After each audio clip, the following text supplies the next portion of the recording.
Ayan guys, for today's video, nandito tayo sa praying room. Ayan, here in Father Pio guys. Ayan, Father Pio Church here in Santo Tomas, Batangas. Ayan po guys, nakikita nyo pa yan guys.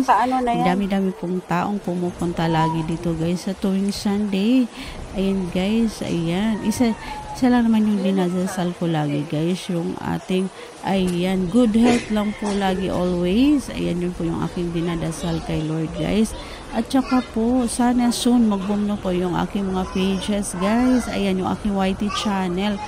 Para soon marami pa po akong matutulungan guys na mga nangangailangan ng tulong. Ayan, mga kababayan natin na nangangailangan ng tulong. At syempre, para po makatulong din po ako sa aking family.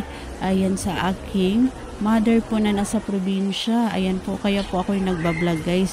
Dahil po, ayan, pinapangarap ko po na sana marami pa po akong matutulungan. Ayan, dahil yun po yung aking talagang hangarin guys, ang makatulong. Ayan, ang makatulong po. Kaya naman sana soon Lord, ayan, sana mag-boom na po yung aking 3 pages at saka yung aking YT channel.